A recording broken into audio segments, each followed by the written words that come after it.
Go ahead and call this meeting to order. At this time, we'll have the roll call by the city clerk. Councilmember Cardenas? Present.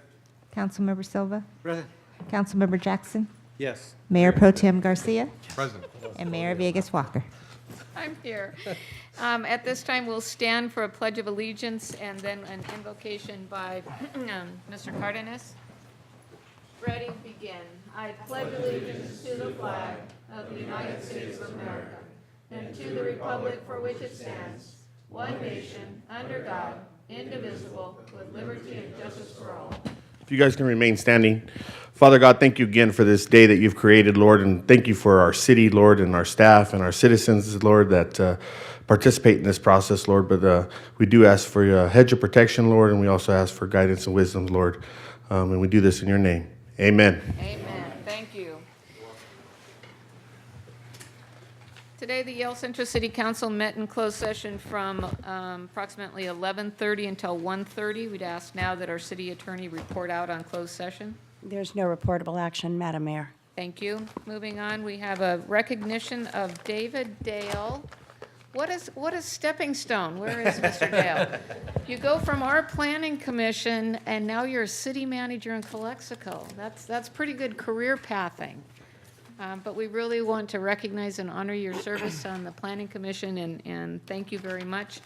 I will read this testimonial of sincere appreciation from the city of El Centro presented to David Dale for dedicated service to the city as planning commissioner from November 2016 to March of 2018. So do you want to come up and give us your career highlights before going to Calexico? Yeah, unfortunately, I did have to step down as planning commissioner because it may have been a conflict. I wasn't sure. But I do want to thank you, Madam Mayor, for the opportunity to be the planning commissioner, and also the Honorable Jason Jackson for the nomination. So I appreciate that. And the rest of the council, and we do appreciate you. So thank you very much for that. Comments?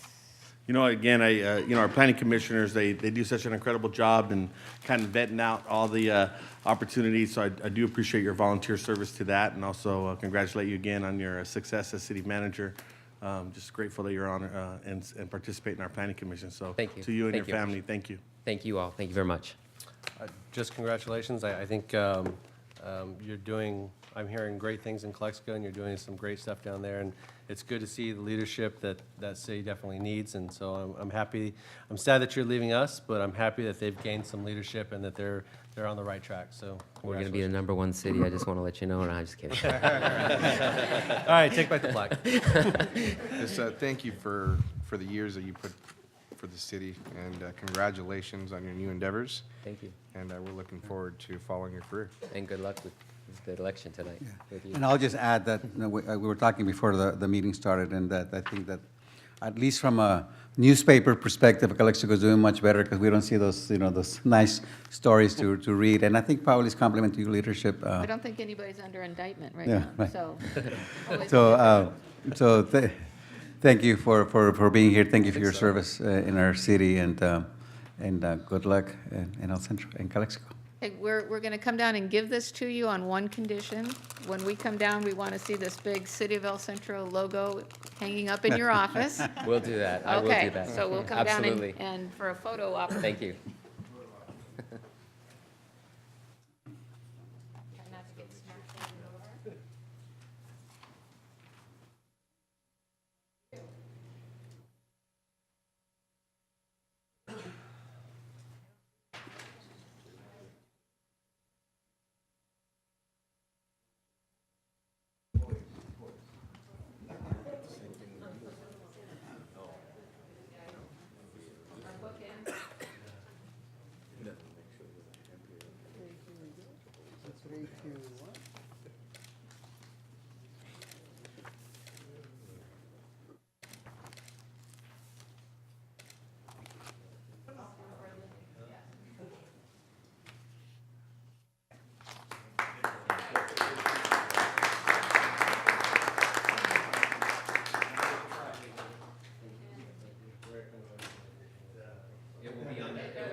I did forget to mention that you're a great city manager that you have now, so I want to appreciate her too, so thank you very much.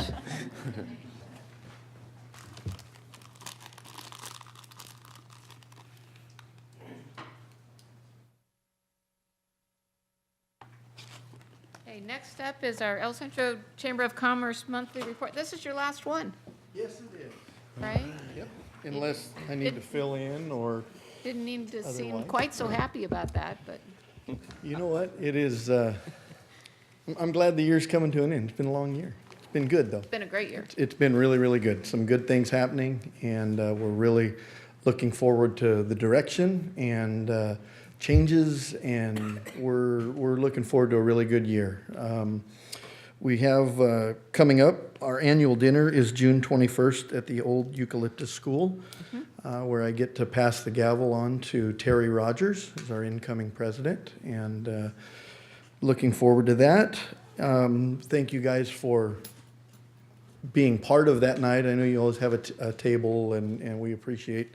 I want to thank the city and Marcella and everybody for the relationship that we have had, and working through some stuff. We're really excited about what the future has to bring, and look forward to partnering with you and working together on lots of stuff. The only other thing that I have is basically our office hours for the summer. We will be starting this Friday. We'll be closing the office at 1 p.m. So we'll be open from 8 a.m. to 1 p.m. on Fridays On Fridays, for the okay. summer. Okay. And other than that, nothing new. Summer's coming, so we slow down during the summer. Okay. Very good. Jeff, thanks so much. You've been an outstanding president, and we look forward to the event on the 21st. Thank you. Thank you. Thank you, sir. All right, moving on, Imperial County Fatherhood Project. Okay, Ken, that freaked me out. I know. I thought you were standing up. It's like, really? I'm like, okay, this is an announcement. They're not here? Okay, we'll move that forward to another meeting. This time, we'll go on to the consent agenda. Staff was previously notified that we did want to pull items 5 and 6. Anything else, or are we looking for a motion to approve items 4, 7, 8, 9, and 10? Anything else to be pulled?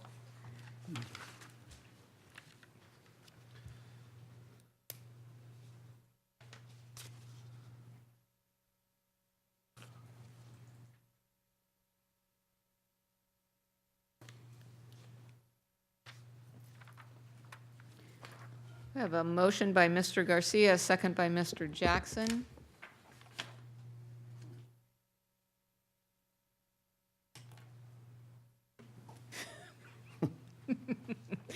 And that consent calendar is moved 5-0. Moving on then to item number 5, which is the plans and specifications for our 2018 street overlay project and parking lot resurfacing. We always like to take a peek at these big-ticket items, Mr. Campos, so $2.3 million, if you'll give us the highlights, please. Yes, good evening, Honorable Mayor and council members. What you have before you is the approval of the plans and specifications for the overlay project. That's the next maintenance round on our yearly project, and we're taking the opportunity to lump up our downtown parking lots through our Measure P project, as well as some enterprise funds for our water treatment plant parking lots. So the main project that we're looking at is La Brucherie Avenue from Lincoln down to Barbara Worth. This area is a continuation of last year's maintenance that was done Lincoln North to the city of Imperial. And also fills the gap between Barbara Worth and Orange. That's going to be the widening project, the La Brucherie Avenue widening project. So at the end of all these projects, La Brucherie will be done basically from northern city limit to southern city limit. So Lincoln all the way to Barbara Barbara Worth. Worth. Awesome. Okay. We're also doing a State Street on the east side of town, just by the school by Washington Elementary. And over by on the southeast of town by Ross Avenue, east of Dogwood Avenue. And it's hard to, I'm not sure if I can see if this map. So East of Dogwood Avenue, we're gonna be doing that overlay, that continue the efforts that were done just this last year that overlaid between Dogwood and 3rd Street. So again, kind of an extension of previous projects to provide a continuous maintained corridor. This is as well funded by SB1. So this is the second year funding of SB1. The first year, as you might recall, was the funding was set aside for the LaBrucia Avenue widening project, which is a section south of Barbara Worth and between Orange Avenue. So again, the importance of our SB1 funding and keeping our gas tax. And I know there's a measure tonight that I hope many voted yes, Prop 69. To protect the transportation funding. That's really crucial to keep our maintenance effort ongoing. This is a testament to that. So for this project, we have $757,000 expected on SB1 that will be utilized to overlay Ross Avenue, east of Dogwood, and also LaBrucia Avenue. Those are the projects funded by SB1. The remainder, Measure D, that's our local sales tax, will fund the remainder of the overlays. And our Measure P will get some city parking lots done. So all around downtown, you can see 1 through 9 from the new city donation over at Valley Center Plaza in front of the library area, and as well as the main fire access aisles. We'll get overlay treatment. So that, I'm sorry, Mr. Campos, the number 1 there, that Valley Center is the Plaza. parking lot in front of our new donated building? Yes, the partial. Partial. So there's some areas that we still are not spending the money to overlay right now. Okay. But the area in front of the library Yes. and the access to that area, the main drive to, if you remember the old days, the main The drive in the 3-1 middle. right. That'll get overlaid, as well as the frontage fire access, the roadway that goes north and south and connects between Villa Now, and Pico. when we talk about the parking lot projects, does that include restriping and Yes. all of that? And any on the new new blacktop will get striped. Okay. So we have multiple other projects in downtown, and they're receiving some treatment. A lot of the parking lots they look in bad shape, but it's really, they need a good sweeping, a thin overlay, and that'll bring them up to shine again. And while we're at it, we're changing the striping and making them ADA compliant. So we're changing the signage in the parking lots and looking into improving the ADA. Okay. This is a sample a striping plan for one of the parking lots over on Broadway between 5th and 6th, and this is the new ADA striping configuration. The idea is to maintain the existing striping the way it is, except modify areas to be ADA compliant. Mr. Campo, we recently went out for a citywide ADA assessment. So will everything that we're doing now be in compliance with that ADA assessment? We've looked at the standard for ADA, and yes, we've set aside a contingency amount, because once we're out there, we'll need to verify all the cross slopes, but we will make sure that it's all ADA compliant. Okay, So we'll get points on that project. excellent, okay. So I've already gone through this, but the project was designed in-house, so there was no outside consulting cost to do this work.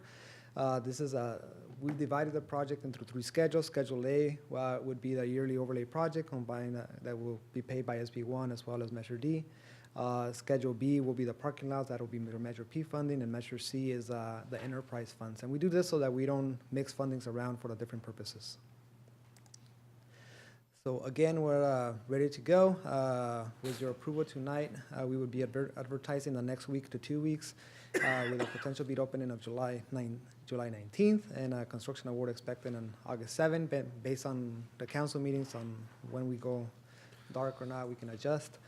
So construction would commence, unfortunately, around the start of school, and then be done by the end of the year. So any questions on that? Well, follow-up question, Madam Mayor. Yes, please. Mr. Campos, I know we have Matt Desert here from Air Pollution Control District, and I do appreciate everything that they've had in supplementing some of those surfacing projects or parking lots and some of the opportunities with the PM10 mitigation money. And then I also appreciate Mr. Luna's efforts in working together with his staff. But internally, when do you, or how do you assess whether a parking lot or a paving project is eligible for maybe some PM10 monies? How do you vet that, or how do you determine if that's an eligible project? One of the criteria is that it doesn't have to have paving It needs to be producing dust, and then we quantify the amount of PM10 dust based on the unimproved surface, and based on that, we submit an application for the grant and go through APCD, and they've been very generous with us on moving that forward. I don't believe if it's already paved and it's maintenance purposes, that would be an eligible expense. Okay. Is that, Matt, I don't mean to put you on the spot, is that pretty much your understanding, or is that? Right, our monies generally are all the time are used non-paved parking lots, Non-paid. not to repave the parking, existing pavement, but not a gravel existing. Perfect.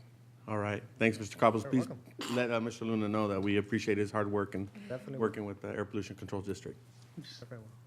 Just something, I think, thank you for this, Abraham. I think that, we're getting close to not, all of us not being asked, probably the most frequent question that we're asked all the time is, when is Le Brusher gonna get redone? So we're getting close to that point, right? Yes, definitely.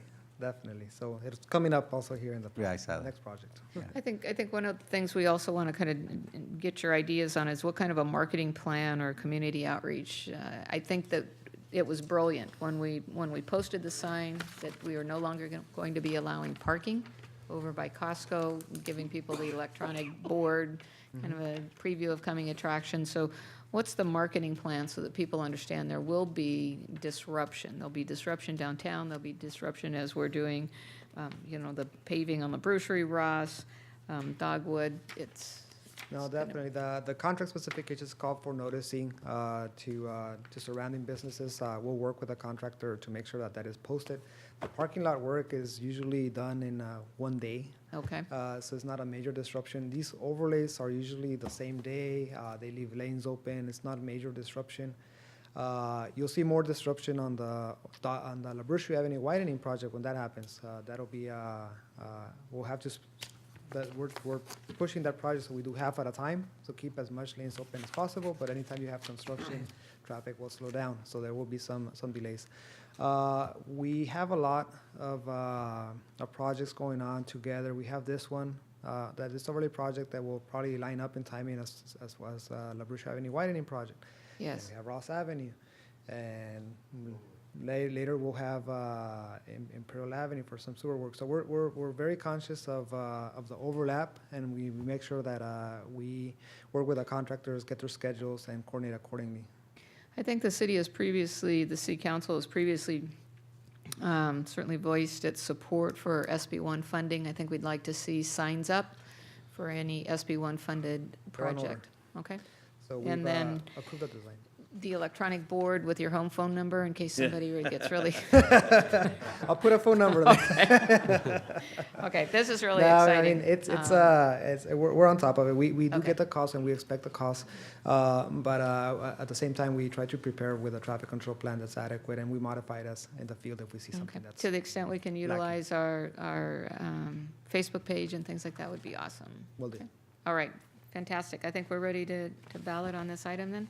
Thank you.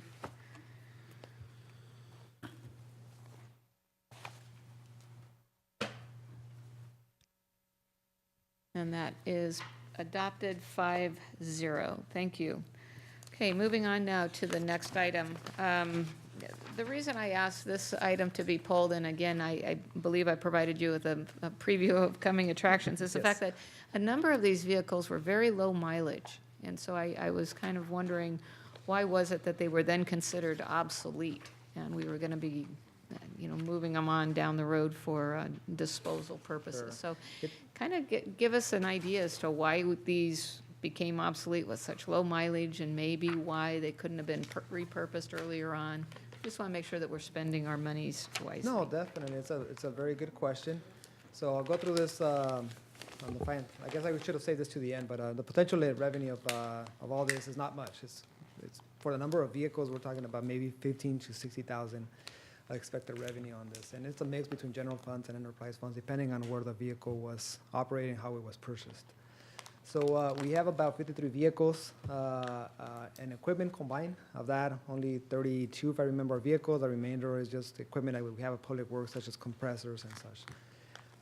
So we do have we have a contract with PropertyRoom.com. It's basically a turnkey vendor that will come, pick up the vehicles, take them, auction them off, get the best price for them, is we have an online mechanism to bid on vehicles, and anybody can bid on them. You get more bidders than if we would have done it locally. And obviously, here are some of the vehicles. The main thing is that Public Works Yard has become like a little graveyard of vehicles. And boneyard, and so we need the room. We need the room out there. So here's a sample, some of the vehicles that we have out there. You'll see the Malibus are around 2,000, more or less, and some very old vehicles in the 80s, early 90s. So some of the old backhoes, a very old look at that yellow vehicle over there, old oiler that we used to have.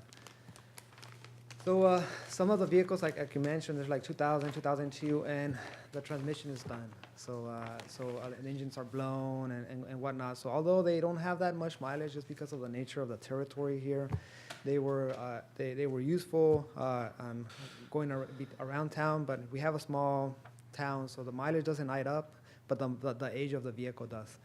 So when you're looking into replacing a transmission for a 2002 Chevy Malibu, it just doesn't add up. So that's mainly why they're obsolete. They're just Okay. basically old. Okay. So again, we're not expecting to getting a lot of revenue from the vehicles, anywhere from $250 to $750 for them. Again, some of them don't run. Many of them don't run. So out of the 15 vehicles, there's mostly small cars and full-size trucks, and total 14 to 11 grand on that. We have some 17 pieces of heavy equipment on that, and and those will go a little bit more, 750 to 3 grand, more or less, depending on the bidding environment that day. And then, so we're expecting to get a little bit more on that. Overall, I mean, it's not huge. We're doing it to make room, basically. And that's. So the range again, the low end was maybe 15,000 total? 15 to about 60? 15 to 60, Okay. that's what we're estimating. We'll find out the bidding on the day of the bid. And how quickly will this stuff be moved off-site? They're ready to go, so I think we can make a phone call tomorrow and within the next couple of weeks at most. Do you have additional stuff that you want to dispose of? Or is that going to take care of That's, most of it? so we have the vehicles and some other compressors and just chop equipment, that's. So I think I had asked Ms. Piedra about the 2 vans that were parked across the street from the adult center. Yes, so one of the vans is actually included in this list, and the other one, we are working with our city attorney to donate it to the Police Athletic League. They Okay. expressed an interest, and so we're going through the necessary steps to do that donation, Okay, as is. excellent. All right, any additional questions on this agenda item? Oh, but my father's old service truck's on that list, so. Are you going to buy it? No, Go ahead and bid on it. yeah, has too many miles on it. No. We really appreciate this comprehensive spring cleaning. That's great. Opening up the space over there, that's really fantastic. Kudos to our maintenance supervisor, Mark, he's Yeah. taking the lead on this project. Well done, well done. Mr. Limon. Okay, we have a motion by Garcia, second by Jackson, and that unanimously is adopted. Okay, very good. Thank you, Mr. Campos. We are then moving on to our public hearing, item number 11. Oh, you know what? I apologize. I need to back up for just a minute and announce that this is a public meeting. If there's an item on the agenda on which you wish to be heard, you are asked to complete a blue speaker slip and submit it to the city clerk. Persons wishing to address the council, successor agency to the RDA, successor housing agency are not required to identify themselves. However, this information assists the mayor by ensuring that all persons wishing to address the council are recognized, and also assists our city clerk in preparing the city council minutes. When the item is announced and your name is called, please step to the podium, state your name for the record. Unless I extend the time, there's a 3-minute time limit for your public presentation. If you wish to address the council, successor agency to the RDA, and successor housing agency concerning any matter that's not on our agenda, you may do so during the public comment portion of the agenda. Also, any information provided on the speaker's slip is voluntary and will be public record. Okay, Ms. Villacana, your turn.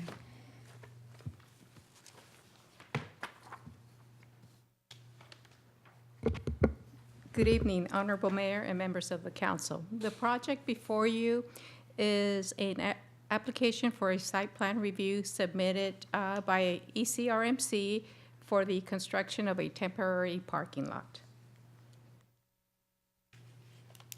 Before we start, I go into detail about the project. I want to show you where the project site and the surrounding land uses.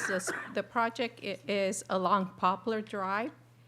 It's a combination of 3 residential lots that went through the change of zone and general plan amendment to allow for hospital use, office space.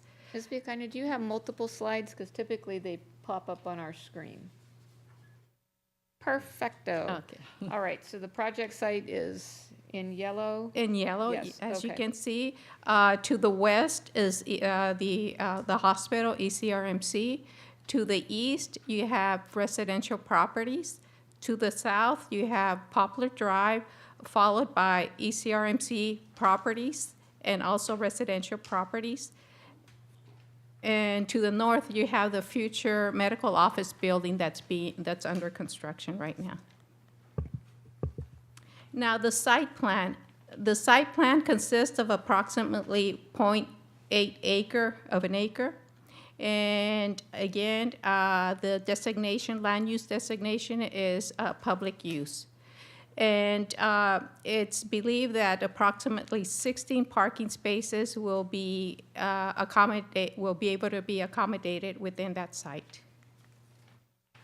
Some of the project features, again, the project will accommodate approximately 60 additional parking spaces, which will be used for staff and visitors.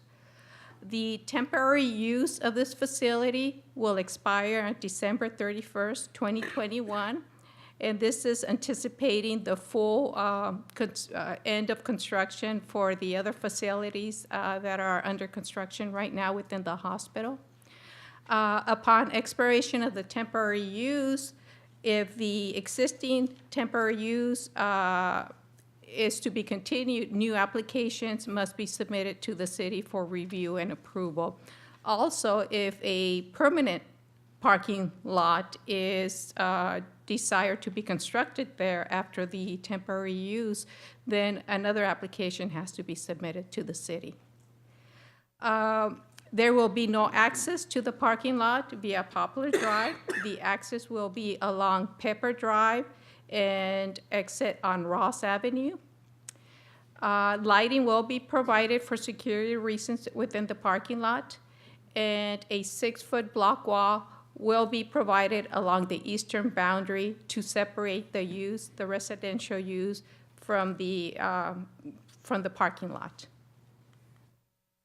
Now, there's been, I just want to make some clarifications regarding the project. The main purpose of the site plan review before you is for the temporary parking lot.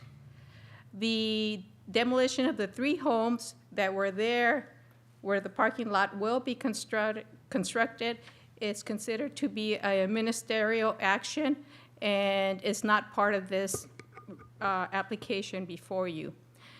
Demolition permits were issued to ECRMC for the 3 homes by the building department. Another part of clarification is that, as you know, the residents have requested that the construction of a block wall be constructed along the alley of backing the residents. Again, this site plan review does not address the block wall along the alley because it's not part of the project. Now, any future parking facilities and any new construction building within the ECRMC property would require new submittals of applications. So again, this application is just for the purpose of the temporary parking lot. This is a photograph of the existing site. As you can see, it needs to be completed. There's been fencing put up along the boundary of the parking lot. That's for security reasons, obviously. There's still a lot more work that needs to be done. So as you see it right now, the parking lot is not completed. Just highlight some of the conditions of approval that are included in the packet are basically during any construction activities, best management practices have to be followed, and we've attached linkage to those practices. Also, we are requiring that during the construction of the parking lot, no traffic shall be allowed along Poplar Avenue. The traffic shall come in through either the hospital site or the alley. The condition of the block wall along the eastern boundary of the parking lot is also, it's included, as mentioned before. The lighting will be provided within the parking lot, and the lighting will be shielded down. So the excess lighting will not go into other properties. Obviously, security is a main concern, so the hospital will have security within the project site. And we have requested a parking lot master plan, just to get an idea as to how many parking spaces will be available when all the construction is completed in 2020. Ms. Villacania, I think there's a disconnect on condition number 21, security. Mine reads, talks about seismic retrofit. Yeah, that's what mine says too. Yeah, that's, So can you read us the yeah, the condition security. 21, please? Okay, condition 21, and that's my mistake.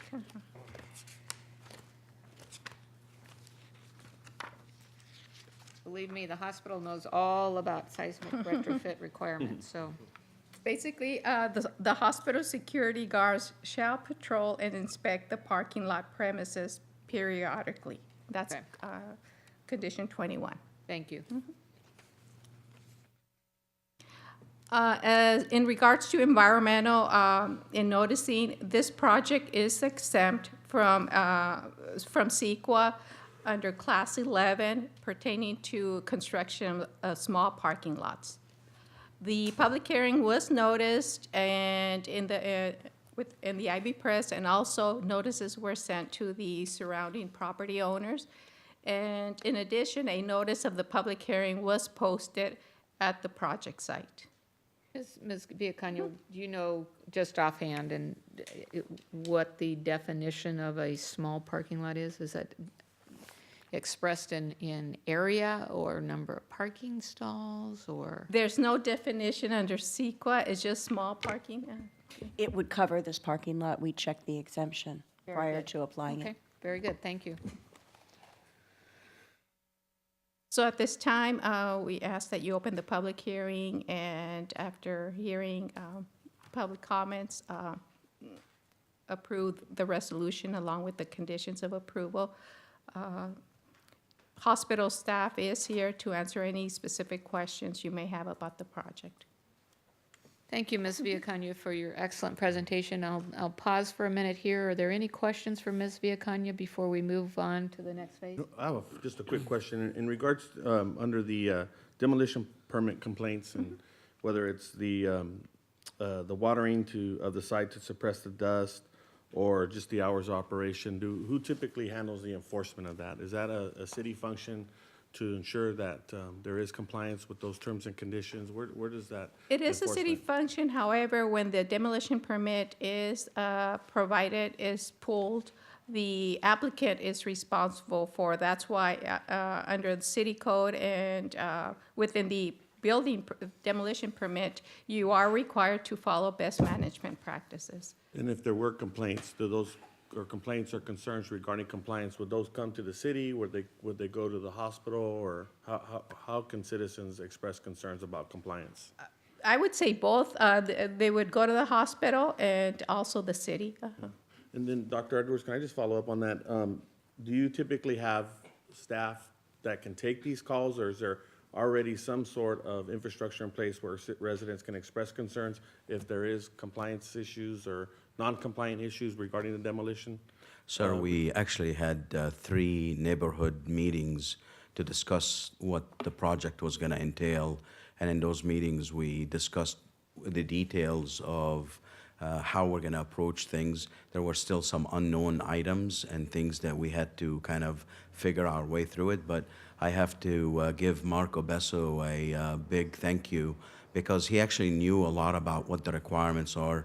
I know he had contacted the city and had briefed us at the chief executive team in the hospital about all the things that we have to abide by, to including the water, the spraying, the details of the project that some of us really in medical side don't have a clue on. But he was very up to speed on it, was able to bring us up to speed. It required us to do some expenditures, and we can address those later on as well. Dr. Edwards, but is there maybe a phone number that we can provide to those residents in the event that they do have any concerns, or? So, sir, at those meetings, I actually gave my own personal business card with my cell phone on it and my office number, because we did not want to have any issues that would surface.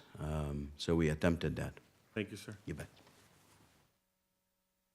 Any other questions, Mr.? Yeah, thank you, Madam Mayor, and I'll just maybe follow up on Mr. Cardenas' question. I think that it is important for the hospital to be good neighbors, and I know that we will be. It's also important for the residents to kind of understand what those best practices are, so that they can kind of make sure that those things that are identified as best practices are adhered to, and there's a mechanism to report that. Norma, also, is there anything within the conditions of approval that we have that is not consistent with our city code in terms of the expectations and requirements? No, there's nothing. So everything, all the requirements that we are imposing are things that we would have required under any normal circumstances for any applicant, and That's correct. there's no deviation from that. When it comes to lighting, how will it be determined how much lighting this space will need? Tell us the dynamics of the lighting itself. Okay. There's information within our ordinance, there's specifications as to the lighting, in particular to parking lots. Prior to, basically, a lighting contractor would know what type of lighting needs to be, will cover the space only. So that's something that we're leaving to the contractor. Obviously, it has to meet the requirements under our city ordinance. So there's specifications that they're going to have to adhere to and follow. Right, that's correct. Thank you. And you indicated, Norma, also that the parking lot is not completed. So what percentage would you guess is completed, and how much more work needs to happen? And there's no construction going on as of now, correct? That's correct. There's no construction. The homes were demolished, and the dirt basically was the area was leveled. There needs to be some compaction. The base has to be at least 95% compacted, so that needs to be done. And also the striping of the parking lot and the lighting. So there's still some work that needs to be done. Okay, great. Madam Mayor, can I have a Yes, follow on please. the springboard off Councilmember Silva? I just didn't see any timeline expectations, or could we maybe share a little bit on what those timelines are as far as project completion of that parking lot?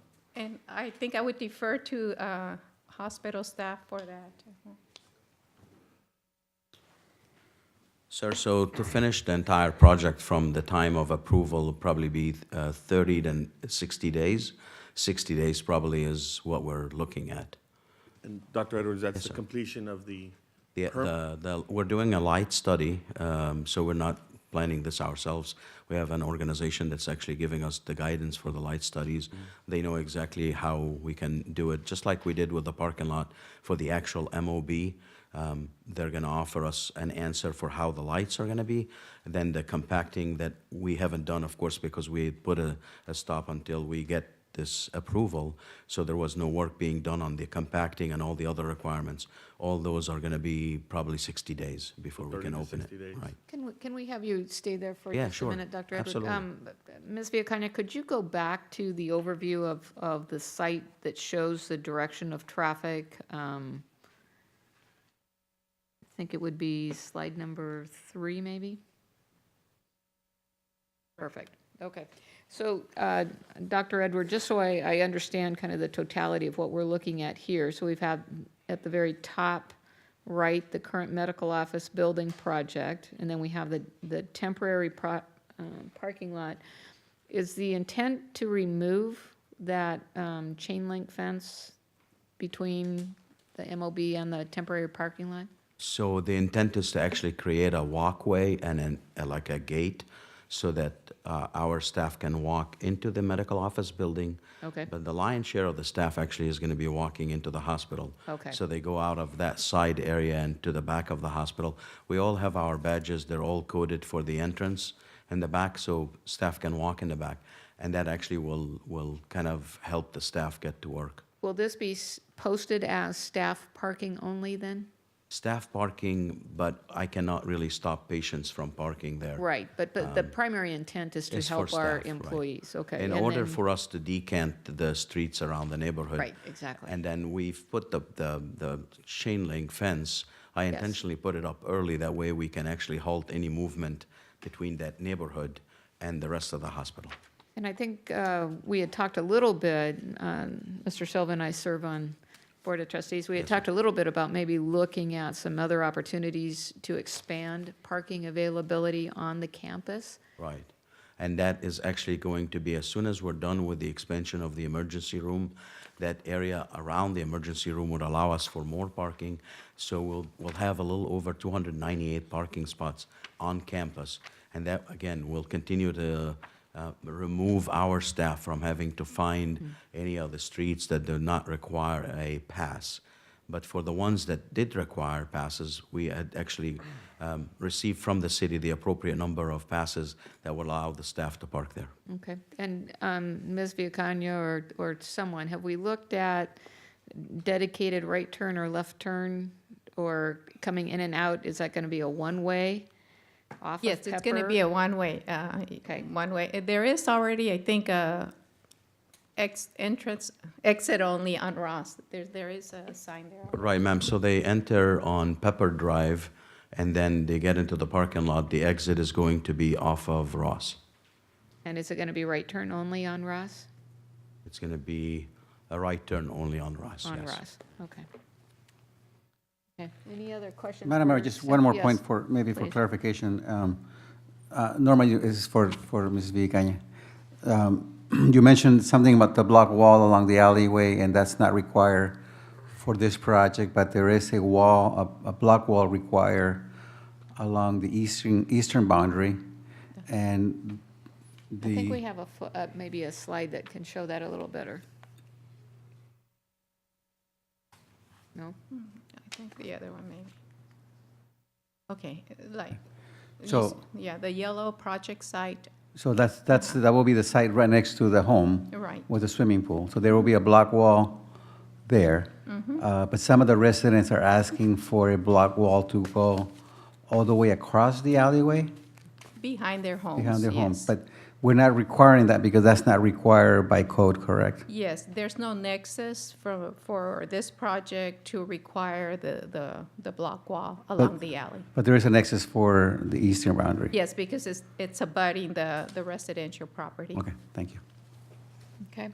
This, any other questions from council? This is a public hearing. We will open the public hearing. I do have a speaker slip from Mr. Salazar. Or any other speaker slips? Anyone else want to speak to this project?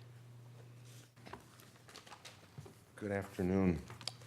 The original, going back to the block wall for the MOB, when the city started, or when the hospital came to the residents saying that they were going to build an MOB, we were promised the wall, not along the temporary parking area, because that was decided later on, that they were going to put that temporary parking lot there. When we were told is that there was going to be a block wall along the backside of our. Can I pause you for Yes, just ma'am. one specific second? Because I think, Ms. Viacania, you shared with council that that condition was subsequently removed.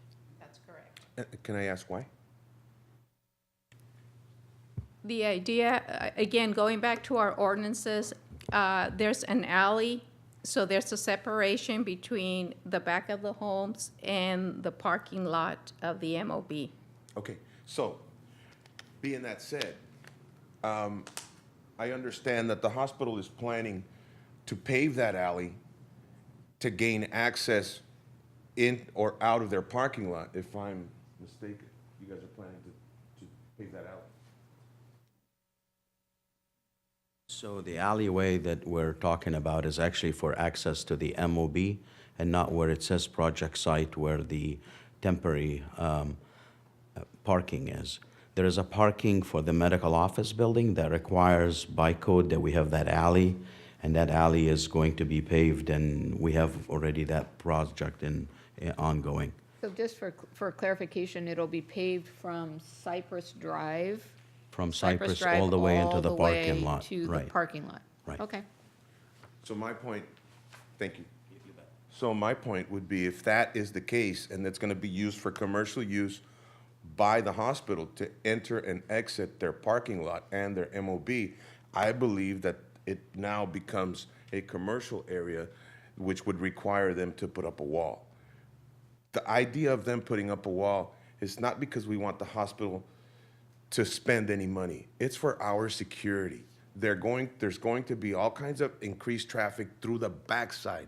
My original complaint and my original, the reason I came here the first time and speak to you and bring attention to the situation, it was not because of the temporary parking lot or because of the wall in the temporary parking lot. That's something that the city chose to enforce.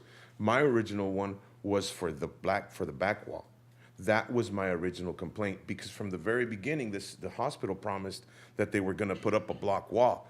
When they first approached the residents requesting our input, or I don't know if it was input or not, we were just told, hey, we're putting up this MOB and it's going to be beautiful. And one of my concerns was security, and are you going to provide us a separation between all this traffic and all these people that are going to be coming into your facility, so that we can have keep the integrity of our residential area.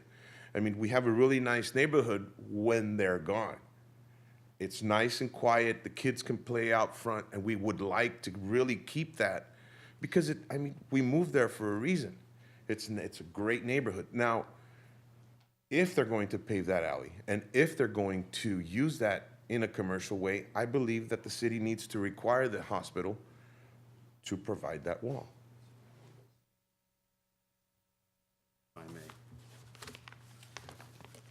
First of all, I just want to make sure that we understand who's going to park in the parking lot of the medical office building. And I hate to share this, but these are going to be oncology patients. These are going to be cancer patients. They're going to be radiation patients. They're going to be folks that are coming in for the services that are placed.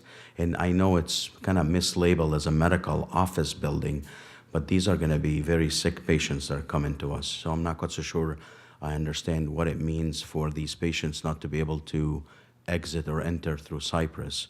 That's number one. And then number two, just a reminder that the city council approval of the removal of condition 10 goes back to 10/6/15, 2015. The discussion that we had about the project site wall really happened in 2/27/17, when I know one of the neighbors, and I'm sorry if I don't remember who exactly asked if we're going to have a site wall, and we shared with them what we had learned from the city council, that condition was removed. So we really were not thinking of the alleyway as a condition that required the actual wall, the long wall that we're talking about. So in driving by the medical office building right now, it looks like you're planning for primary entry and exit points off of Ross. Ross, yes. We have actually a enlarged entry on both sides, and entry and exit, to allow for the, when we calculated the total number of patients that would be coming to the clinics that we have and the parking itself. Again, I just want to remind you of the main purpose why we were building this clinic is primarily oncology and radiology. But you need that second access point for safety, Right, right? right. Yeah. Mr. Silva, did you have a I comment? think, I was going to ask, I think, a related question in that if the primary entrance point to the parking lot in front of the medical office building is off of Ross, I was wondering if there's any way or what the need would be for people to enter from the alleyway and reduce traffic along alleyway as much as possible. So, sir, the alleyway thing was for the purpose of fire and access to emergency ambulances, all these things. The main entrance and exit, again, for that building is on Ross. And I would encourage you to maybe drive by to see how wide it is. Yeah. There is a reason why we took the space to make it as wide as it is, so we don't have, you know how it is when sometimes you're turning in off of a busy street, people are waiting behind you, they're honking because somebody's coming out and you can't get in, which is the first entrance in the hospital, and we've actually made that space wide enough. So Norma or Abraham or somebody, is there a mechanism to still provide safety access or safety vehicle access, but at the same time attempt to reduce normal vehicular traffic from the alleyway? Well, it's interesting because the alley was, I mean, the use of the alley is a public alley. So obviously we cannot block the alley. Okay. Before the previous building that was there, that was demolished, basically there was usage of the alley to enter the parking lot. So it's something that's been going on, I mean, it was going on before, as to limiting the access to the alley, unless, and maybe I'll look into Abraham, making it a one-way or just, I don't, it's, because it's a public alley, so. Before Mr. Kama, I wanted to get a clarifying question from Mr. Salazar. I believe I'm hearing, Mr. Salazar, that your concern, is it a security concern? Is it a congestion concern? It's a security concern, Mr. Cardenas. And also, it's apart from it being a security concern, it is something that the hospital told the residents that they were going to provide.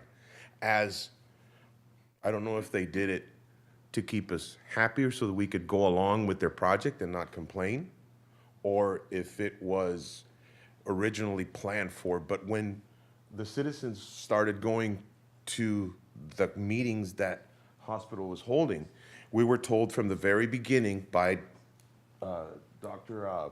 Edward and Mr. Obeso that we were going to get a block wall, and that they had already gone to an engineering company to get an estimate, and that they were going to go ahead and provide us a block wall. But the question was, who was going to take care of it?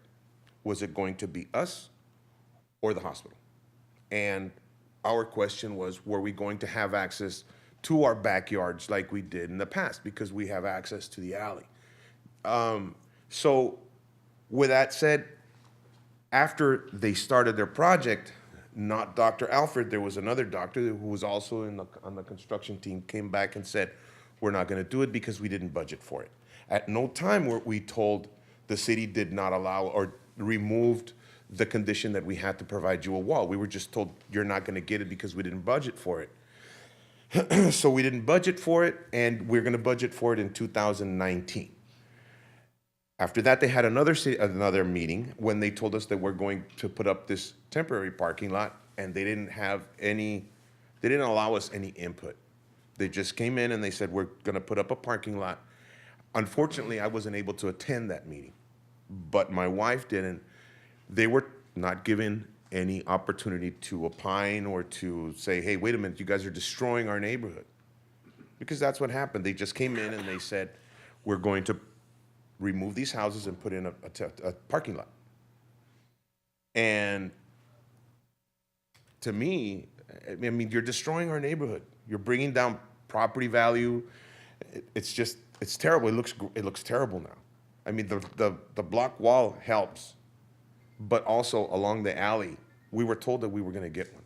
And because of the security concerns, because we were having a lot of break-ins along that area, the hospital was being targeted, we were being targeted, as residents. My neighbor's backyard has been broken into, I don't know how many times. There was an abandoned house that used to belong to a lady that worked at the hospital, who is now deceased. They were living in her pool house.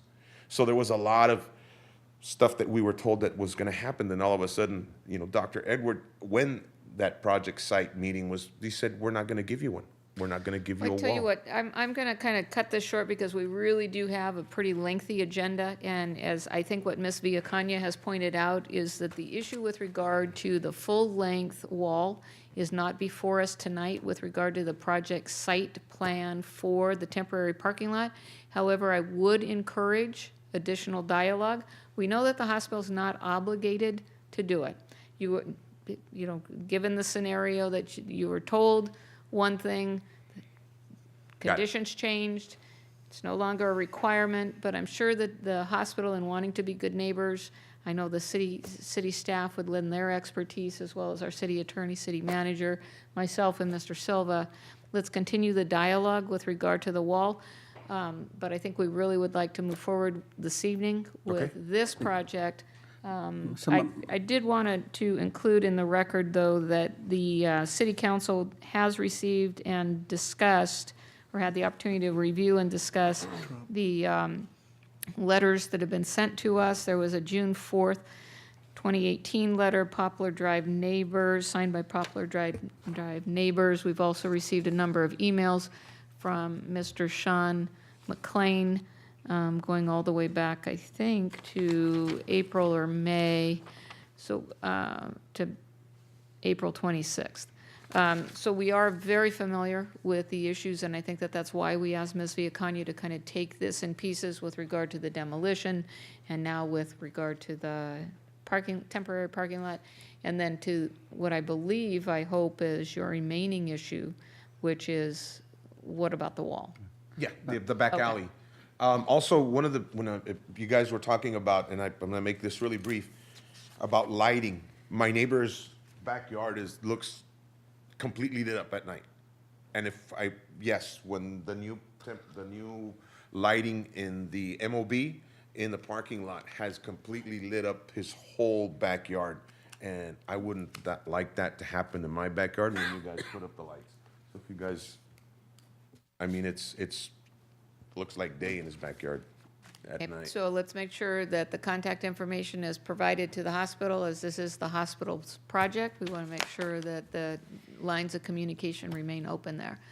Madam Mayor, if I could, I think the observation that was made in regards to potential additional traffic off of the alley, and if I can have Abraham perhaps answer my question earlier as to whether there's some kind of mechanism to try to reduce traffic along the alleyway, so I can get that answer. If it was a private alley, we could do something such as a gate with a Knox box for fire access. This is a public alley. It's basically blocking a public road. If we lock it up, that's not an ideal situation. The utility companies have their power lines through there, Okay. so they do need access at all times as well. So we're limited on options in regards to, okay. Any additional questions? Thank you. Thank you for being here. Be sure we get the contact information to Dr. Edward about the light issue. Yeah? Okay. Okay, with that, no additional comments. I'm going to bring it back to council. I'm going to close the public hearing and ask what we want to do about this one. Well, it looks like I have a motion to approve resolution number 18-47. Mayor, and I know we're in discussion, but I just, Yes. again, we are just approving this part of the scope, but we are encouraging residents to come back, communications remain open, so we can discuss the other issue, correct?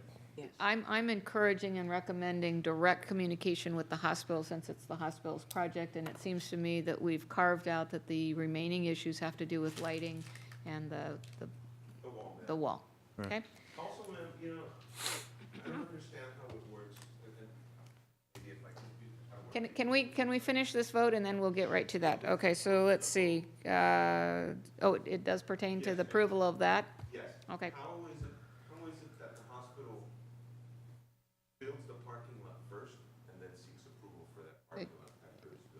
And Ms. Viacano, do you want to revisit the discussion we had earlier with regard to, it's been not done, right? Yes, basically, the parking lot is not done. The demolition of the homes is a separate aspect from this project. The homes can be demolished and the property could be left vacant, you know. So that's a separate issue. The parking lot is not completed. There's no final inspection on the parking lot, so there's a lot of work that needs to be done to the parking lot. Thank you. Okay, so, And can I just add something Yes. to that, Madam Mayor? So I think my point of comfort in moving for approval on this item is what I asked earlier, in that all of the applicable building codes and requirements that we require from any development are being adhered to in this project, as it relates to the surface, the lighting, the wall, and so on. inspections, everything else, correct? You did. Okay, so again, this is the adoption of resolution number 18-47, resolution of the City Council of the City of El Centro approving site plan conditions of approval for the construction and use of a temporary parking lot on properties located at 1258, 1262, 1272 Poplar Drive. I think one thing we didn't talk about, ultimately, you're going to square off the cul-de-sac and from that parking lot, correct? So probably at the end of 2020, we're going to look at expansion of the closing off the cul-de-sac and taking the rest of that property that we own on the other side of it and actually flatten that out. It'll be a flat surface, and it'll be a much larger parking lot to accommodate the increase in expansion on the other side of the hospital itself. Very good. And I want to remind the residents that the El Centro Regional Medical Center has public meetings every month. You're welcome to attend. There's a whole boatload of information that's posted on the website, their agendas, all of the backup materials. We meet the fourth Tuesday of every month. So when the expansion goes to seal up, that was actually one of stuff that we had talked about as neighbors. Why don't they just go ahead and close off the cul-de-sac and build a block wall all along that would completely separate us from the hospital, and that'd be great. That's good news. Because the city was clear on the direction that they gave us, is we are only allowed to do this now. They didn't give us approval for a larger project. We have to actually come back to the city with an application, the details, the drawings, all that, to get that approved through Norma's office. So we were only allowed to do the one side and not to continue, because the project did not include all that. But I think that the point is, and I think this gets back to what we've said earlier as a council, is we want to make sure that the lines of communication are open and that the residents in the area understand the bigger vision for that hospital. I mean, there's a lot of really exciting things that are going to be happening on that campus the next It few is, years. actually, if I can speak to what ECRMC is doing for the entire valley, we're adding a lot of services that are actually needed here and should have been here many years ago. That's the benefit of having the buildings that we're building, expansion of the emergency room to allow access to an additional 20 bays so that we can care for the patients that are right now not being cared for, and the availability of services inside of the MOB with, Women's Health Center, because it's going to help us answer what's happening with the Women's Health Center, expansion of oncology, because we're seeing a rise in cancer rates. We want to take care of those patients. We don't want to send anybody to San Diego. We're trying to keep the patients here and care for them here. It's really the right time is the expansion. Hospitals don't like to build buildings and do construction. We're really in the healthcare business, and I think we ought to be very excited about the future of healthcare here. Thank you, Dr. Edward. We really appreciate you being here for this item. Okay, that passed 5-0. We're going to move on now to emergency HVAC resolution for the old post office pavilion. I want to thank the city manager. When we started talking about how long this was going to take under normal circumstances, I'm very pleased to see that we were able to move this forward. Yes, good evening, Honorable Mayor, members of the council. Before you is consideration for a resolution, as the mayor pointed out, to purchase the replacement of 2 air conditioning units that were damaged at the old post office pavilion. We do have a section in our city code that allows us, in the event of emergencies, to be able to basically forego the bidding process, and that's what we're asking for tonight. As you know, we're very active in offering programs and services at the old post office pavilion, and due to the theft that unfortunately we experienced back in April, that building has pretty much been shut down. And so we hope that by allowing us to make this purchase as an emergency process, that we are able to hopefully replace those units and be operational by August. Be nice if we could do that sooner because of all, I mean, I just think about all of the cultural events that are taking place there that have been postponed or canceled because of this. It's just, it's really disheartening. So anyway, this is a item that I have. Mr. Jackson? Okay, so this is an adoption of resolution number 18-48, resolution of City Council of City of El Centro authorizing the emergency purchase of replacement HVAC units for the old post office Mayor, can I pavilion. just ask 2 quick questions? Yes. I know that, just in regards just to the original design of it and the possibility of future theft, are they even considering any type of design change, or are we enhancing any type of security regarding this? Because if we're gonna invest $119,000 and for that copper to be stolen or, ripped off again, any suggestions or ideas? Yes, absolutely. Part of the cost that you see there of the $119,000 is that it includes security fencing for those units. So if the units are installed today you'll see that security fence up. And then real quick, just reason, no insurance, we're not eligible for any type of insurance claim on that. Why wouldn't maybe our insurance carrier, or do we even have an insurance? some No, sort of yes, insurance? we are going to be reimbursed. We have a deductible of $10,000 and we will get reimbursed for that. And then the last question would be regarding any potential IID rebates, because it's a significant amount of tonnage. Are we looking at are we eligible for any type of maybe IID rebates because of the tonnage that we're putting in there? It's something that staff will be looking at as part of the replacement. Perfect. Thank you so much. Okay, bonus points if you guys can get that back up and operational sooner rather than later. Okay. And just maybe for clarification, the reason why you see that basically 2 months is because it does take time to order these units, and so that's really where the time is spent. Thank you. Thank you. Okay, that was adopted 5-0. We're moving on now to item number 13, which is discussion necessary action regarding the award of the project to demolish certain structures.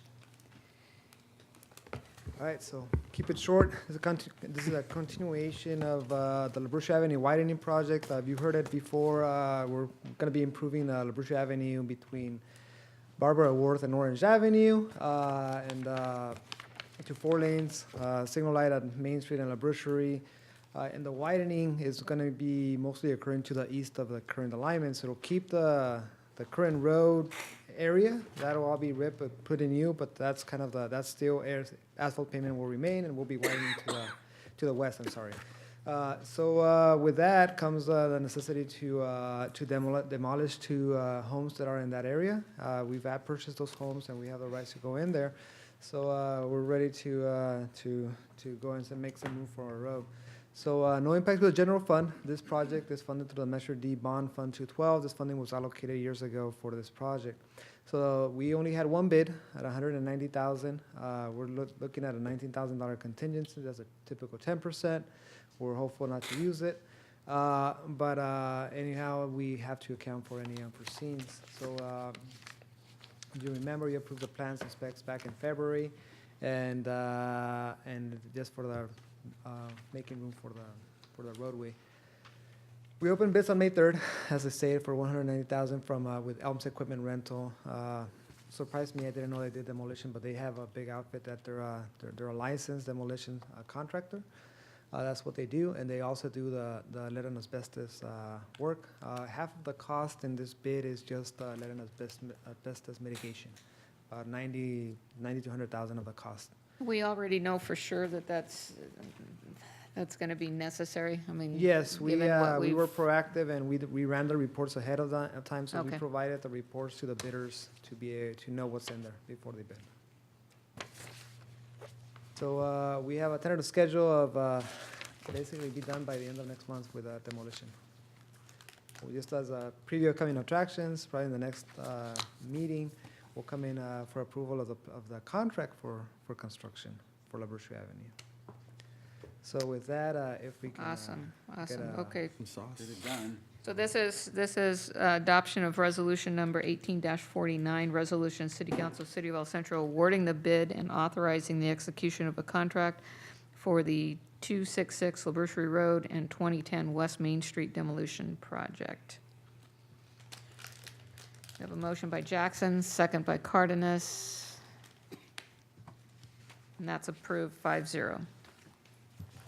Okay, Ms. Salcido, show us how we spend $100 million. In 5 minutes or less.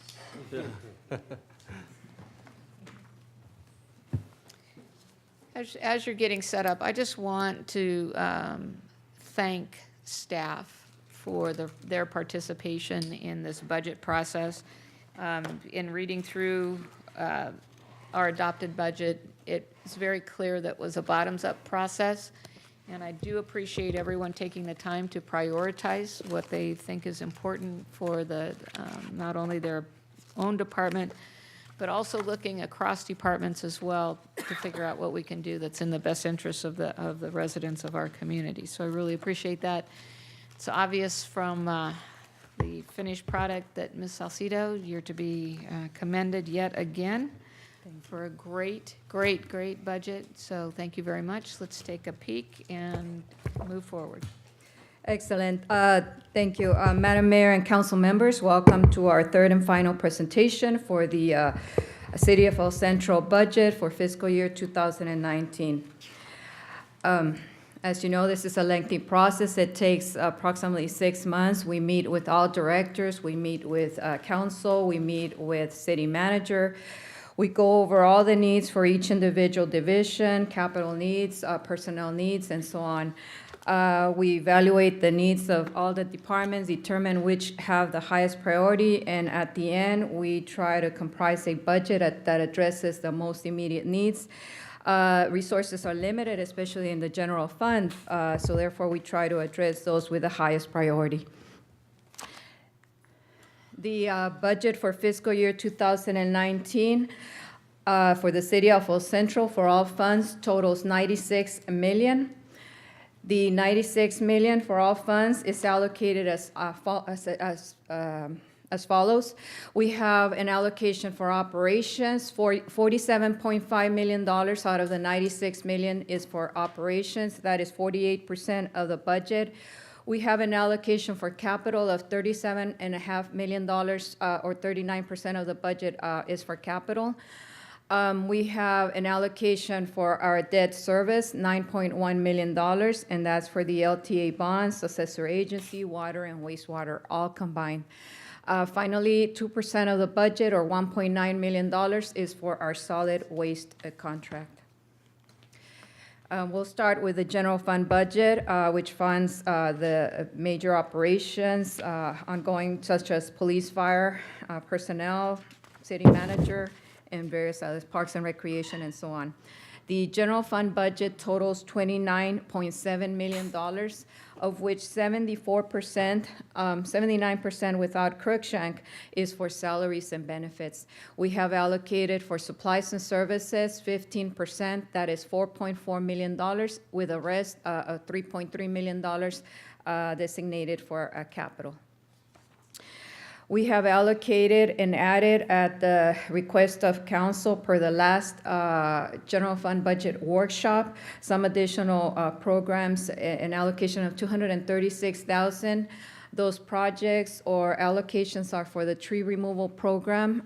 We have allocated $50,000. $65,000 for police programs, Explorer, volunteer, reserves.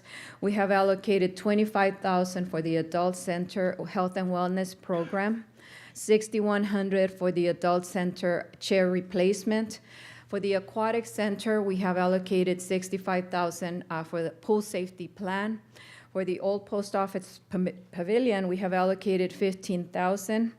And then an additional $10,000 for additional contributions to SBDC and IVEDC with $5,000 each. With regards to the general fund balance, we have reserves and designations. We're projecting to start the year with $12.4 million in fund balance, after which and projected revenues, of $28.8 million, and then less the estimated expenditures of $29.7 million for a net difference of $863,000. That allocation is for one-time capital expenditures, one-time activities. We are projecting an ending fund balance of $11.6 million, and per the city's financial reserve policy, which requires the city to establish, dedicate, and maintain reserves to meet known and estimated and future obligations, we have done just that. We have designated 10% for economic unknowns, $2.9 million. We have designated $2 million for accrued leave liability, and that's exactly how much our liability is. We have allocated for vehicle and major equipment replacement $5 million, and this is one of the categories where we need to continue building up as the accumulated depreciation of our equipment and capital in the general fund totals $17 million. For the Cruikshank project, we have allocated, designated $1 million as a contingency just in case this project exceeds the amount allocated in the budget. And then for revenue stabilization, in case revenues don't come in as projected, if there's some delay in funds, we have an additional $665,000 for that endeavor. Overall, we have $11.6 million designated out of the $11.6 million in fund balance. Now, with regards to fund balance, it is important to continue to maintain a strong fund balance. Fund balance for the city is an indication of financial strength. As we set out to issue bonds, our rating agencies will look at the city's fund balance, the level, how we're able to maintain it through economic downturns and so on, how we're building up our fund balance. And as we set out to issue bonds, that will impact the rating on the bonds that we issue, as well as the cost of borrowed funds. That means that if we have a good rating, that means that our cost or the interest charge on our bonds will be lower than if we don't have a strong rating. We need a strong fund balance for cash flow purposes and liquidity purposes. Some of the revenues, as you know, some of the major revenue sources come in during the second half of the year, and we need those funds and fund balance to be able to operate during the first few months of the year. We need a strong fund balance to protect the city during unexpected changes in financial conditions, such as an economic recession. For example, the recession of 2010, when the city lost 15% of the revenues. We were able to weather that recession without the need of layoffs and furloughs by our strong fund balance. So again, very important. And finally, it is important that we have a strong fund balance to be able to weather future challenges. Some of those challenges that merit a discussion during the presentation for the general fund is for example, the number one challenge is the CalPERS. The continuing increase, it is expected that this cost will increase approximately $2 million in the next 4 years. That's per the latest valuation from CalPERS.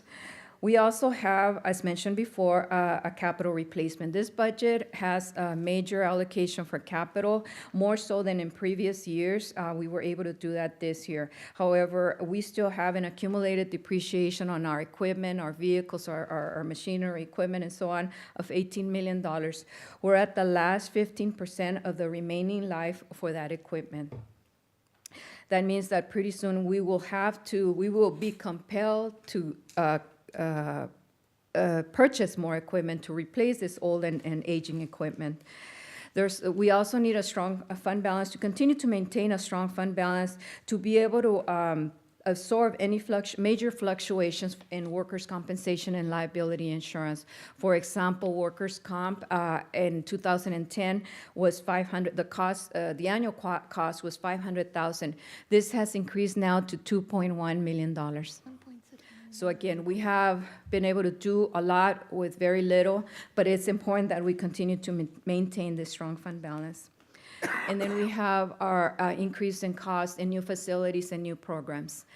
Not that we want in the future fund any of the ongoing costs with fund balance, but just in case there is some economic decline 1 year, we need to have the fund balance there to be able to absorb any increase in cost. For example, the Aquatic Center is expected to increase operational costs by $650,000. The library increased costs by $641,000, and then the police station to be determined. So again, it is important that we have a very strong fund balance, that we continue to improve the city's financial position with regards to it. With regards to the enterprise fund, in enterprise funds, we have two major funds, and those are the water and wastewater. With regards to the wastewater fund, working capital, we are projecting, after a budget of $9.3 million, we are projecting an ending fund balance, working capital of $11.8 million. The $11.8 million, again, we did the same thing as with the general fund. We're designating it for the various potential liabilities per the city's financial policy. We have designated 10% a reserve, $562,000, a designation for accrued lead liability of $212,000, and $4.1 million for vehicle and major equipment replacement. The total designations is $4.8 million, leaving an undesignated unreserved of $6.9 million in the water fund. For the wastewater fund, we have a budget of $17.2 million, after which we are expecting a total working capital of $7.6. We have designated for a contingency, accrued leave liability, and vehicle and major equipment replacement for a total of $2.4 million, leaving an undesignated of $5.1. And then we come to capital. With regards to capital, we have a budget of $37.5 million, of which $1.9 million is from Measure P. With regards, the allocations are grouped into Public Works, Parks and Rec, and so on, and we'll start with Public Works. We have allocated $23.4 million in public work projects. $10.7 million is for water and wastewater improvements. For street improvements, we have $8.8 million, of which the major projects are La Brucherie, Imperial Avenue Extension, and then some miscellaneous street improvements in the amount of $1.6 million. For Cruikshank, we have, this budget includes $2 million for the landfill cleanup, and then we have $1.5 million for various improvements to bike path, signal light, sidewalk, colonia, and then miscellaneous bus shelters. Continuing with Public Works, for the Streets Division, we have, there's an allocation of $305,000 for various trucks, backhoe, flatbed, and then some equipment. For facility maintenance, we have $68,000 for 2 trucks and then office equipment. For Parks and Recreation, we have, this budget allocates $11.8 million, of which the major portion of it is the $10 million for the Aquatic Center. And then we have construction and renovation, Plank Park construction, $577,000. We have renovation of McGee Park, and that's restroom and snack bars, $336,000.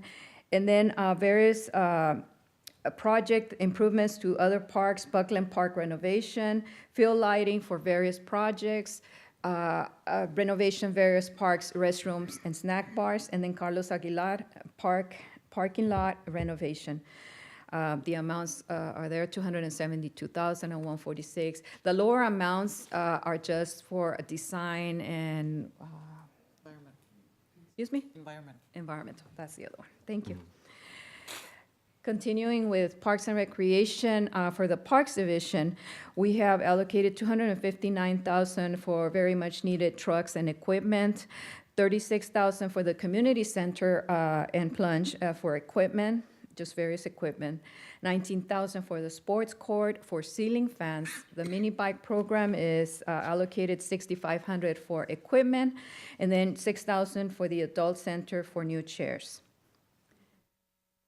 The budget includes for police and fire $783,000, an allocation of $783,000. $245,000 is for the police department for 5 general service vehicles, and then computers and safety equipment. The animal control division gets a 1 truck with this budget, $39,000. And then for fire, $499,000 for various vehicles, quick response vehicle, command vehicle, trucks, SUV, just a total replacement of their fleet, a very much aging fleet. Also included are some imaging cameras and 2 alarms, fire smoke for Station 1 and 2. Then under other, we have $1.4 million. Basically, it's $919,000 to resurface, restripe parking lots, city parking lots in downtown, the old post office pavilion parking lot, the library parking lot, and then $480,000 to re-roof various city buildings. Under various departments, we also have an allocation of $122,000, basically trucks and equipment for the shop, for code enforcement, and then just various equipment, various departments as well, $28,000 computer monitors, fiber run, software, and sprayers, just some field equipment.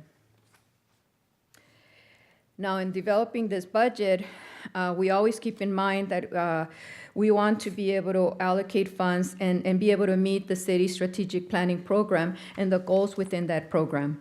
The goals are 5, and those goals are transportation and mobility, safe neighborhoods, recreation and lifelong learning, business development and city beautification, resource sustainability being the last one.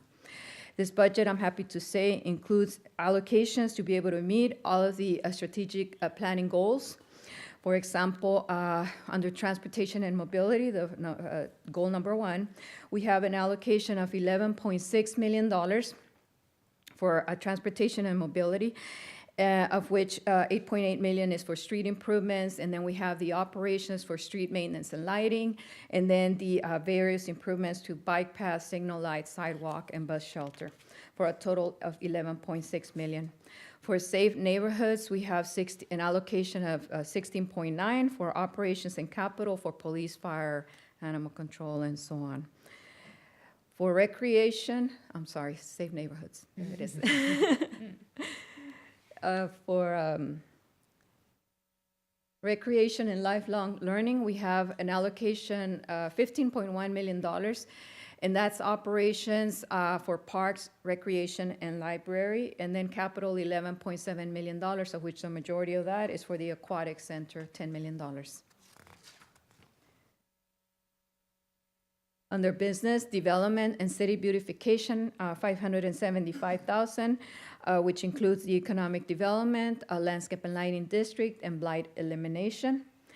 And then the last one, resource sustainability, we have $12.7 million allocated under water and wastewater improvements and funds and improvements, and then the Cruikshank landfill cleanup. So in summary, this budget, this lengthy project, meets all of the city's strategic goals and addresses a lot of the capital needs that were very much needed. Thank you. Outstanding. Can we get that budget presentation, can we get that emailed to us? Yes, sure. Okay. Yes, I would really like to use it.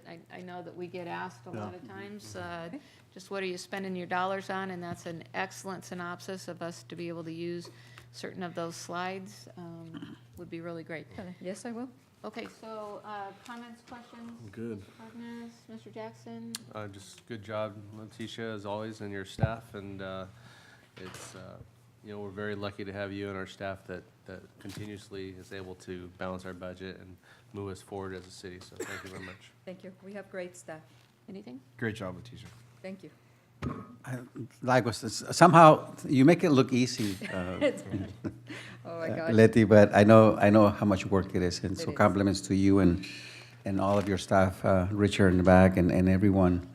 You know, you make it work. I just want to take a minute as well to recognize the ladies from the SOS group that are here, and they've been joining us here for a number of meetings. And if you recognize in the presentation that was made, some funds were set aside specifically for the senior program and also for the replacement of some of the chairs and some of the things that are needed to be repaired or purchased new.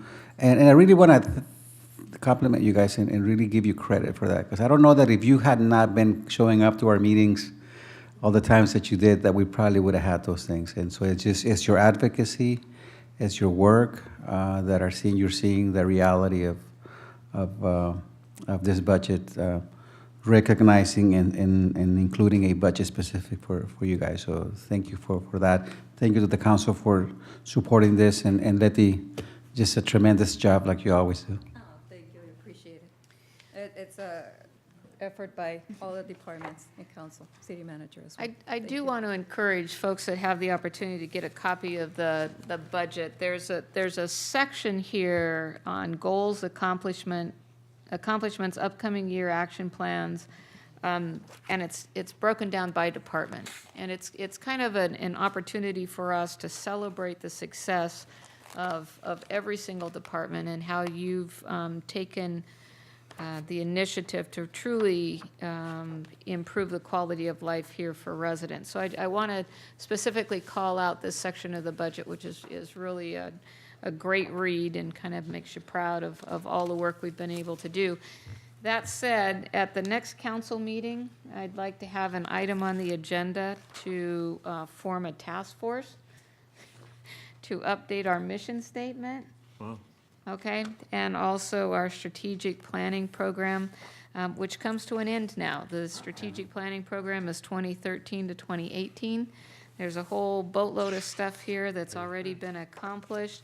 We want to see it folded into the 2050 strategic plan that Councilmember Silva was so instrumental in creating, as well as, Measure P has given us a new, congratulations and thank you again, Mr. Jackson, for your leadership on that. Measure P has really brought a dynamic to the city and our ability to move forward with certain capital projects and things that truly a game changer for us. But we know that it's time to update your vision statement when you make reference to, we envision that during the first decade of the 21st century, El Centro will be. So it really is time for us to move forward. And I appreciate, I've had several conversations with the city manager, so we'll talk about what that structure is going to look like. But I think this is an opportunity for us, now that we have the budget behind us, accomplishments to look forward to. So that's what I'm going to ask for at the next meeting. We do have a speaker's slip. If Ms. Velarde would like to speak. Rosario Velarde, representing the SOS organization. And thank you for being here. Thank you. Thank you very much for giving me the opportunity for all honorable members of council. I once said, well, when I listen that news right now, I'm really happy. You know, because it's not only for me or only for the ladies who stay here, it's for all benefits of seniors, you know, in the community. For first time, the city give this budget, because before we not have budget for the activities, different activities. But I would like it, you know, give a specific, you know, for the petition, what we have for subsidize the exercise, you know, for wellness class, Zumba, Tai Chi, yoga, for all years, this year and next part of the next year. Help for health and wellness for the senior citizen, and Two, we ask for subsidy in the amount of $5,000 for cultural tours twice a year. Two, for the $3,000 or maybe more for class of crochet and jewel class. And we ask two for appropriate share, and it's good news to give $6,000 for that. It's for save the money of the city, for prevention accidents, because that share is not good for the disability people or senior.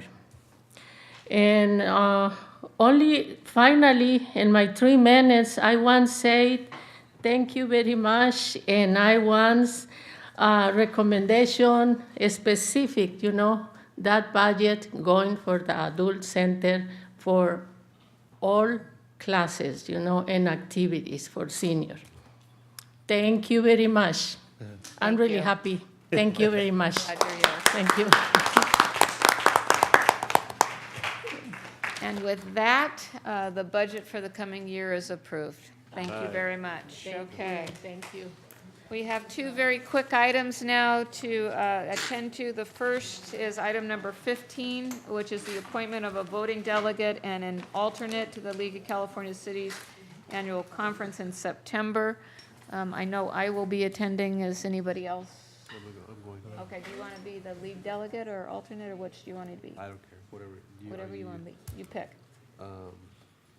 You can be. I've got plenty of stuff to do. I'm sure you so. do. Yeah, I'll delegate it. Okay, so the motion is going to be to appoint Councilmember Jackson as the delegate, and I will be as the alternate.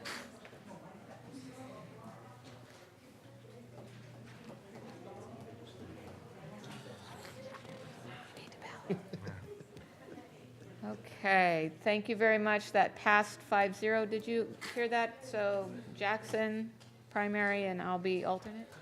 Okay, very good. Okay, this is here as an action item, but I think that what I'd like to do is the consideration of our regular meetings. Do you guys need some time to look at your calendars and then come back and make a final decision next meeting, or do you want to do that? Okay. Can we carry over this item to the next meeting? But here's the proposal, because our next meeting would, or the 2 meetings from now would fall the day before 4th of July, and then taking the second meeting off in August when we're kind of experiencing a slower time anyway. That's a proposal, but if that doesn't work for your calendars or schedules, let me know. Okay, so that will come back for final action next meeting. Okay, any public comments from anybody else? Okay, information items, moving on. Council member report. Oh, okay. I don't have a lot. We've done a lot, but I just can't remember what I've done. I just wanted to thank again staff, and I'm very excited about all the capital projects, and then also very excited about the equipment replacement. And the DC, I didn't get a chance to share my comments, and to Richard, thank you again for everything that you guys do. Very excited about our city. Thank you. In the interest of time, and I know that we have 2 colleagues that would much rather be someplace else today than right here, I'll reserve my comments for next meeting, and just congratulate both of them for a very well-run campaign, and good luck tonight. It's exciting to see the budget. It's good to see that we work so hard to get Measure P accomplished, and it's wonderful to see the impact that it's having on the budget regarding our capital projects. I'm really excited to see what we're going to be doing in the future, and it was great work, Leticia. I don't have my phone, so without my phone, I have no recollection of where I've been the last 2 weeks. I do know that I attended oh, yes, thank you. The Public Safety Summit, I thank the chief and Alvaro as well, because that was just an excellent, outstanding event that's still being, commented on. And I mentioned that because of the summit, and I met with the Mexicali Mayor's office, and they're interested in in working on a binational MOU with IBC and allow some of the officers from across the border to come to IBC and train in our facilities. So thank you, Liz. Thank you so much. I don't know how much work she did in that incredible amount of work, Liz and other people. Also, I did attend the IBDC Economic Summit last week, and that was very well done. I want to, good luck to our candidates today, Mr. Garcia, Mr. Cardenas. We want to see you go up, but really best of luck to you guys today, and I hope that you get some good news towards the latter part of the day. So real quick, with regard to the public safety comment, I'm still getting comments. I got a phone call today from the CHP thanking us for the certificate of appreciation, and again, expressing an interest in continuing to work with City of El Centro. I appreciate the opportunity on Memorial Day to represent the city, and appreciate the colleagues that were able to attend that as well. Want to remind everybody that we have coming up tomorrow morning at 9:30, the McGee Park park improvements. And then also on the 20th, that's after our next council meeting, the Aquatic Center groundbreaking. Also want to thank our driver, Mr. Campos, as well as Marcella. We did a road trip up to Orange County on the 24th to receive the People's Choice Award for the Dogwood Overpass. So, last thing I want to say is I participated in 2 Measure P subcommittees yesterday. I'm extraordinarily pleased with the amount of effort that is being put forth by staff and this council to be very deliberate in our evaluation of projects as we move forward. Appreciate staff taking the time to prioritize what they think is best use of those funds moving forward. I'd like to add also my best wishes. I would hate to see either or both of you go, but good luck. Thank you. Okay? And Thank with you. that, we are adjourned.